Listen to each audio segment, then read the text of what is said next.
Hello, स्वागत आहे सगळ्यांचं आपलं पुन्हा एका नवीन ब्लॉगमध्ये. सगळ्यांचा आजचा दिवस सकारात्मकतेने भरलेला व आनंददायी असा जाऊ अशी साईंचरणी प्रार्थना करते. आणि आजच्या आपल्या व्हिडिओला आपण सुरुवात करूयात. तर आज सकाळीच मी सुरुवात केलेली आहे व्हिडिओसाठी. तर आज आहे सोमवार. तर आता बॅक टू रुटीन. आता आधीचं स्कूल पण सुरू झालेलं आहे. तर त्याचा टिफिनही होता. आणि दुसरी गोष्ट अशी की भाऊ आलेला होता, तर त्यालाही सकाळी लवकर निघायचं होतं. म्हणून सकाळी रोजच लवकर उठणं होतं. पण इतर जे काम असतात वॉकिंगला वगैरे, तर ते न करता आज मी डायरेक्टली टिफिन बनवायला घेतला आहे आधीचा. सगळ्यात आधी तुम्हाला पाहुणा दाखवते. नवीन पाहुणा आलेला आहे बाहेर.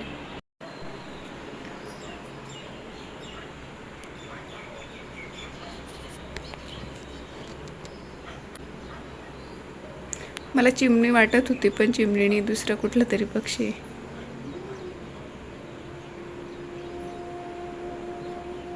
अच्छा, दाण्यांचं खाली झालेलं आहे.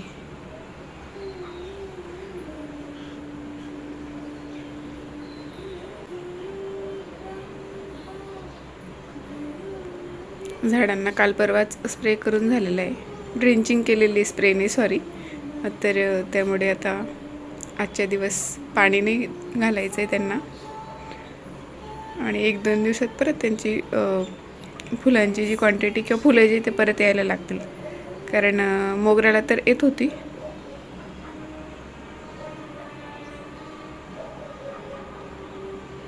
मोगऱ्याला तर फुलं येत होती, पण हे बाकीची जी झाडं आहेत तिकडची, तर यांची फुलं बंद झाली होती येणं.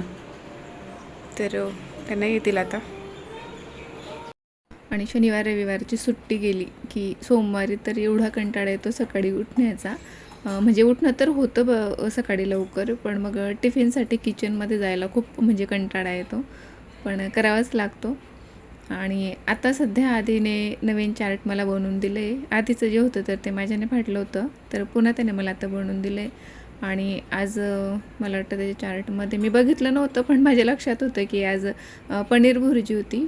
पण गेल्या 2-3 दिवसात 2दा पनीरची भाजी खाल्ली गेली. एकदा बाहेरची मागवली होती, एकदा घरी बनवली होती. आणि आत्ता परत पनीर बनवून ठेवलेलं आहे मी.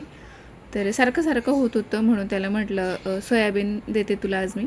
आणि त्यामुळेच मग झाडांना पाणी घालायच्या आधी मी सोयाबीनच्या वड्या सकाळी उठल्यावर भिजत घातल्या त्या. आणि अर्धा तास झाला होता आता त्यांना भिजून. तर आता त्यानंतर त्यांना पाण्यातून मी काढून घेतलं, बाहेर पिळून घेतलं थोडंफार पाणी, म्हणजे त्याच्यातलं सगळं पाणी काढून घेतलं. त्यानंतर मिक्सरमधून त्यांना जाडसर असं फिरवून घेतलं थोडंसं त्या वड्यांना. आणि इथे आता भुर्जी बनवण्यासाठी मी तयारी करून घेत होती. एक कांदा कट करून घेतला आणि टोमॅटो संपला आहे, तर फक्त कांदाच घातला होता. आणि थोडीशी हिरवी मिरचीसुद्धा ॲड केली होती, जी की काढता येते आधीला म्हणून. आणि थोडंसं लाल तिखट पण घातलं होतं. तर तेल घातलं आहे. कधी तूप वापरते, कधी तेल वापरते, पण आधीला म्हणजे त्याच्या लक्षात येऊन जातं म्हणून मी आत्ता तेलच घातलं होतं. पनीर भुर्जीमध्ये जर का तूप घातलं तर त्याचे फारसे म्हणजे लवकर लक्षात नाही येत, दुधाचा आयटम असल्यामुळे. पण सोयाबीनची भुर्जी असल्यामुळे लगेच त्याच्या लक्षात आलं असतं तुपात बनवले असते तर तेलच घातलं होतं. त्यात थोडंसं जिरं घातलं होतं. त्यानंतर कांदा घातला आणि छान असं कांदा परतवून घेते. जशी आपण पनीर भुर्जी बनवतो तर सेम तशीच बनवते मी. फक्त याच्यात मी मॅगी मसाला घालत नाही. पनीर भुर्जीमध्ये मी कधी थोडंसं मॅगी मसाला ॲड करते, त्याला टिफिनमध्ये द्यायचं असेल तर खास करून. कारण गार झाल्यावर मग ते थोडीशी अशी चिवी होते, तर वास वगैरे चांगला असेल आणि टेस्ट थोडीशी मॅगी टाईप मसाला असेल तर मग ते बरं वाटतं जरा खायला त्याला. तर पनीर भुर्जीमध्ये मी टिफिनमध्ये द्यायची असेल तर मॅगी मसाला ॲड करते. पण याच्यात आता मला घालायचं नव्हतं. थोडंसं कांदा लसूण मसाला घातला होता मी लास्टला. आणि गरम मसालासुद्धा मी स्किप केला होता आता सध्या. फक्त कांदा लसूण मसाला घातला होता. आणि आपले बेसिक मसाले घातले होते. कांदा परतून झाल्यानंतर त्यात मिरची ॲड केली होती. एका मिरचीचे 2 तुकडे असंच काही मी जाडसर कट केलं होतं आणि 2 मिरच्या घातल्या होत्या हिरव्या. त्यानंतर हळद घातली, थोडंसं लाल तिखट घातलं, थोडंसं आता कांदा लसूण मसाला घातला. आणि परत पुन्हा एकदा छान असं व्यवस्थित सगळं परतून घेतलं होतं. आणि त्यानंतर मग हे मिक्सरमधून मी जे सोयाबीनच्या आपल्या वड्या होत्या तर ते फिरवून घेतलं होतं थोडेसे जाडसर, तर ते घातलं. आणि आधीच टिफिन बनवत होती तर सोबतच मी अहोंसाठी म्हणजे आमच्या तिघांचीच मी भाजी बनवून घेतली होती. आधीला एवढी काही लागत नाही, थोडीच नेतो तो आणि एकच चपाती घेऊन जातो. कारण त्याला 2 टिफिन असतात. शॉर्ट ब्रेकसाठी काहीतरी वेगळं द्यायला लागतं, तर ते असतं स्नॅक्स थोडंफार. तर एकच चपाती तो नेतो सोबत आणि थोडीशी भाजी. तर त्याच्यासोबतच मग मी आज थोड्या एक्स्ट्राच वड्या भिजत घातल्या होत्या, म्हणजे आमच्या दोघांचंही झालं. आणि 1-2 आंबे शिल्लक होते, तर रस असं आम्हाला झालं होतं घरी. आणि आधीला टिफिनसाठी सुद्धा तीच भाजी. इथे आता आधीचा टिफिन रेडी आहे. आता स्वतःचं आवरते मी. घरांना झाडू वगैरे मारून झालेलं आहे. तसं पण आधी झोपला होता हॉलमध्ये, तर तिथे तसंच आहे, फक्त किचनमध्ये आणि बेडरूममध्ये झाडू मारलेलं आहे. तर ते आवरायला लागेल सगळ्यात आधी. तर आता त्याला उठवते. 7 वाजलेत आता. थोडं अजून 10-15 मिनटं त्याला झोपू देते. 6:15ला उठवते. आणि भाजी बनवून झालेली, फक्त पोळ्या बनवायचे बाकी. आणि आता मी स्वयंपाक म्हणजे आमच्यासाठी वेगळं न करता सगळी भाजी एकत्र बनवून घेतली. पनीरची भुर्जी, सोयाबीनची भुर्जी मी बनवली आहे. तर सगळ्यांची बनवून घेतली आणि आता पोळ्याही सगळ्यांची बनवून घेईल मी, कारण मला जरा बाहेर काम आहे. आणि आधी निघाला की मीही बाहेर जाणार आहे. आणि आहो आणि मी, आम्ही दोघंजण सोबत बाहेर जाणार आहे. ते मला इकडनं जाताना सोडणार आहे, तिकडनं त्यांनी मला एकटीला यायचं आहे. तर कडेलाच आता कुठे जायचं आहे ते. तर एवढ्यात इतकं ऊन होतं आणि आता लागलीच ऊन गायब झालं.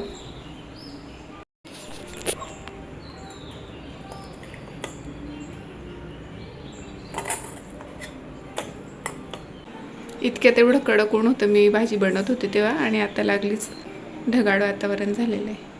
आधी 7:15 झाले बेटा. आधी 7:15 झाले. 7:15.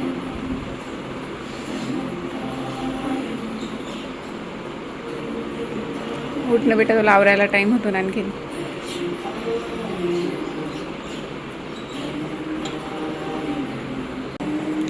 तर आधीचं स्कूल असतं 8ला, म्हणजे 8ला त्याचं बस येते इकडे घराजवळ. तर 8ला 5 कमी असताना त्याला घरातून निघायचं असतं. आणि आता 7:15 झालेलं आहे. आणि आणखीन त्याचं म्हणणं आहे की 5 मिनटं थांब म्हणून. मग मी आता उठवते त्याला, तोपर्यंत आंघोळीचं पाणी वगैरे काढून ठेवते.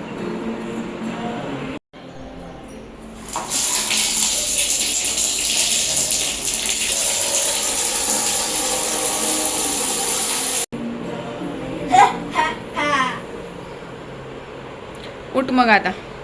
काय झालं, मामा ह्या कोपऱ्यात, म्हणजे पप्पा ह्या कोपऱ्यात होते आणि मामा तिकडच्या कोपऱ्यात होता. मी ते मध्ये झोपलो होतो. झोपत झोपत झोपत झोपत असं म्हणजे ना, मी अपसाईड डाऊन होऊन गेलो होतो. डोकं तिकडे, पाय इकडे. असं लुडकत लुडकत चालला गेलो तिकडे. मला वाटलं ते पप्पा आहे आणि पप्पा पूर्ण असे पसरून झोपले होते. म्हटलं मी आपल्या पप्पाला उठवण्यासाठी असं असं करायला लागलो. मामा उठून एकदम चांगलं मामा तो म्हणतो काय वेळ, मला तेव्हा क्लिक झालं की चुकीच्या माणसाला उठवलं आपण. Sorry sorry sorry sorry sorry sorry sorry बिचारा झोपतो आणि मी परत इकडे येऊन झोपून जातो. तुला असून सुद्धा एवढा टाइमपास चाललाय. 7:15 झाले तरी तू उठत नाही. सुट्टी देते ना मला. कसली सुट्टी? मला वाटतं उठ. हे तू मला सोयाबीन बोलला होता ना बनवायला.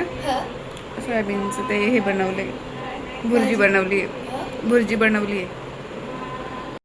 आणि जेव्हापासून ही पुढची गॅलरी पूर्णपणे रिकामी केलेली आहे. रिकामी म्हणजे तसं तर रिकामीच होती ती, पण काहीतरी सामान थोडंफार त्यात कधी कधी ठेवलं जायचं. पण ते ग्रीन नेट लावलं होतं त्याला, तर तेव्हा एवढी फारशी खराब होत नव्हती. पण जेव्हापासून ते नेट काढलं आहे आणि पाऊसही लवकर पडत नाही आता, तर त्यासाठी मग हे रोज एक काम वाढलं आहे माझं. आता उठल्यानंतर घरांना झाडू मारून झाल्यानंतर सगळ्यात आधी मला ही गॅलरी धुवायला लागते. आणि गार पण वाटतं, खूप फ्रेश पण वाटतं. आणि थोडीफार धूळ आलेली असते तर तीही निघून जाते. आणि ह्या भिंतींवर धूळ बसली की ती खूप दिसते अक्षरशः डोळ्यांनी इतकं, म्हणजे असं. किंवा मग तिथे बऱ्याचदा खाली बसणं होतं, टेकून बसलं जातं भाज्या वगैरे निवडताना.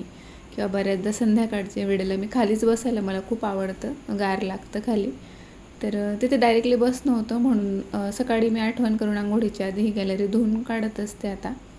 आणि पलीकडची सुद्धा धुतली जाते. पण तिकडे कसं आहे, कपडे वगैरे धुवून झाल्यानंतर थोडंफार मशीनचं पाणी लीक झालेलंच असतं, तर त्यामुळे त्या निमित्ताने ती रोजच्या रोज धुतलीच जाते. पण ही मात्र आठवण करून धुवायला लागते. आणि मला इकडे हसत होते, ते म्हणत होते की इतर वेळेला सिलेंडर उचलायला ठेवायला मला बोलवते ना, आता एवढ्या सहज एका हाताने तू सिलेंडर हलवून घेतलं म्हणून. आणि तर ते खाली सिलेंडर आहे म्हणून ते पटकन सरकलं गेलं माझ्याच्याने.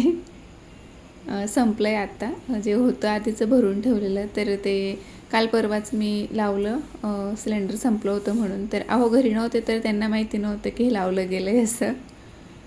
तर त्यानंतर वाईप करून घेते मी, म्हणजे पूर्ण पाणी निघून जातं. आणि खूप गार वाटतं ह्या वेळेला सकाळी सकाळी, तर धुतल्यानंतर आणखीनच गार वाटतं. इथे बसलं की उठावंसं वाटत नाही. बऱ्याचदा परत झोपेतून उठल्यावर सुद्धा झोप लागायला होते इकडे, इतकी छान हवा येते.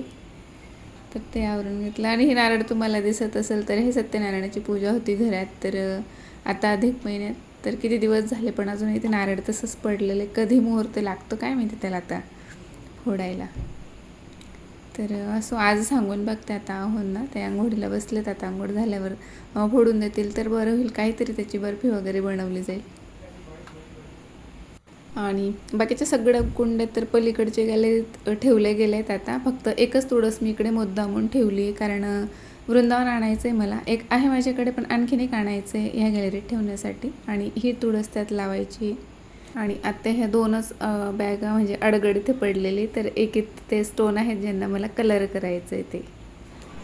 आणि हो, मला कालच्या व्हिडिओच्या खाली कमेंट आली होती एका ताईंची की तू भांड्या घासण्यासाठी म्हणजे भांडी घासण्यासाठी कुठली घासणी वापरते, कारण क्रॅचेस पडतात असं त्यांचं म्हणणं होतं. तर मी म्हणजे वेगवेगळ्या प्रकारच्या घासण्या वापरते. बऱ्याच जणी वापरत असतील पण मी आता हे सांगते तसं मी त्यांना रिप्लाय केलेला आहे, पण आता दाखवते की मी कुठल्या घासणी वापरते ते.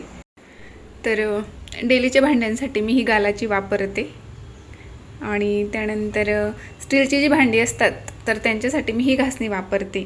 आणि ही सुद्धा मी कधी वापरते, नवीन जेव्हा आपण हिला घेतो तेव्हा ती खूप कडक असते. तर तशी न वापरता आधी तिला दुसऱ्या भांड्यांसाठी थोडे दिवस वापरून घेते. आणि अशी सॉफ्ट झाल्यावर मग मी स्टीलच्या भांड्यांसाठी हिला वापरते. ते पण हलक्या हाताने विमच्या लिक्विडने. लगेच स्टीलच्या भांड्यांना शाईन येते, असं काही फारसं रगडावं लागत नाही. तर ही स्टीलच्या भांड्यांसाठी सॉफ्ट झाल्यानंतर मी वापरते. जेव्हा ती सुरुवातीला नवीन आणतो तेव्हा वापरत नाही, तेव्हा दुसऱ्या भांड्यांसाठी वापरते. तर ही वापरते. पण आता ही खराब झालेली आहे, तर ही मी सिंक वगैरे स्वच्छ करण्यासाठी इकडे ठेवलेली आहे. तर डेलीसाठी ही वापरते, स्टीलच्या भांड्यांसाठी ती तसली वापरते. आणि ही कधीतरी वापरली जाते, खूप जास्त भांडी खराब झाली असतील तर शक्यतो मी ही घासणी भांड्यांना लावतच नाही तारेची. पण एखाद्या वेळेस चुकून काही दूध वगैरे खूप जास्त खराब झालं असेल भांडं तर तेवढंच ती वापरली जाते, नाहीतर मी ती अजिबात वापरत नाही. हिच्यानेच माझं काम होतं. आणि त्यानंतर राहिला प्रश्न आता ॲल्युमिनियमच्या भांड्यांचा, तर त्यांच्यासाठी मी हा असला तार वापरते. आमच्याकडे गावी सगळ्याच जणी हाच तार वापरतात. याच्याने अजिबात क्रॅचेस वगैरे पडत नाही. फक्त एकच कंडिशन असते की आपले ॲल्युमिनियमचे जे काही डबे असतात तर एकाच डायरेक्शनमध्ये आपल्याला ते घासायचे असतात आणि सरळ न घासता आडवे घासायचे असतात. तर त्यामुळे त्यांना स्क्रॅचेस वगैरे दिसत नाही आणि ते पॉलिश केल्यासारखे वाटतात. तर हा तार मी वापरते ॲल्युमिनियमची भांडे. आणि ती पण जे काही ठेवणीतली भांडी असतात ठेवलेली असतात आपण वापरत नाही त्या भांड्यांसाठी मी वापरते. जसे की डबे झाले, मोठमोठे पातेले झाले त्यांच्यासाठी फक्त. तर सकाळी जे मी काही तुम्हाला सांगितलं होतं की आज बाहेर जायचं आहे, तर जाणं माझं नंतर कॅन्सल झालं होतं. तर मला बाहेर या कामासाठी जायचं होतं की भरपूर अशी ब्लाउजं माझी बऱ्याच दिवसांपासून बऱ्याचदा व्हिडिओमध्ये सांगितलं सुद्धा गेलं की ते तसेच पडलेले आहेत. तर काही ब्लाउजांवर मला काही लेस वगैरे आणायचे होते, त्यांना दोरी वगैरे त्यांच्यावर मॅचिंग दोरे. माझ्याकडे बॉक्स आहे दोऱ्यांचा, पण तो संपलाय म्हणजे आहेत त्याच्यात बऱ्यापैकी रीड आहेत, पण त्यांच्यावर परफेक्ट जाणारे मला भेटत नव्हते, नाही आहेत माझ्याकडे आता. तर ते आणायचे होते. त्यानंतर 1-2 साड्यांवर मला बांगड्या आणायच्या होत्या. आणि सगळ्यात महत्त्वाचं काम हे होतं की मला व्हाईट कलरमध्ये रेडीमेड ब्लाऊज विकत आणायचं होतं एक. तर आमचं 2-3 जणींचं आमच्या मैत्रिणींचं असं चाललं आहे की कुठेतरी बाहेर जाऊयात, सेम साड्या किंवा काहीतरी सेम ड्रेस वगैरे असं काहीतरी करूया. तर ते भरपूर दिवसांचा तो प्लॅन आहे आमचा. पण साड्या जर म्हटलं तर आमच्या तिघींकडे सारख्या साड्या आहेत, पण माझ्याकडे त्याच्यावर ब्लाऊज नव्हतं. तर ते रेडीमेड ब्लाऊज मला आज बघायला म्हणजे आणायला जायचं होतं. पण अहोंचं असं म्हणणं होतं की मी ते मला सोडून देणार होते, पण त्यानंतर देवाचं वातावरण थोडं दुपारून पावसासारखं म्हणजे पाऊसच झाला होता. तर त्यामुळे मग ते कॅन्सल करावं लागलं, कारण मी इकडनं गेली असती, तिकडनं परत बसची वाट बघा, त्यातल्या त्यात रस्त्यांमुळे आता खूप प्रॉब्लेम येतो आहे मार्केटला वगैरे सगळीकडे जाण्यासाठी. खूप वेळ लागतो. जे काम आपल्या अर्ध्या 1 तासात होणार असतं तिथे 2-3 तास जात आहेत. तर त्यामुळे मीही कंटाळा केला, कारण मी तिकडनं आली नसते तेव्हा आधी घरी येऊन थांबला असता. मग त्यामुळे त्याला सांगितलं गेलं नव्हतं की आम्ही बाहेर जाणार आहे तसं, तर त्यासाठी ते कॅन्सलच करायला लागलं. तर असो, बघते आता 1-2 दिवसात शक्य झालं तर मी जाऊन येईल. तर आजचा हा व्हिडिओ मी इथेच थांबवते. आय होप तुम्हाला आवडला असेल, आणि आवडला असेल तर नेहमीप्रमाणे लाईक, शेअर आणि सबस्क्राईब करायला अजिबात विसरू नका. पुन्हा भेटू एका नवीन व्हिडिओमध्ये. तोपर्यंत आनंदी राहा. व्हिडिओ शेवटपर्यंत बघितल्याबद्दल धन्यवाद. बाय.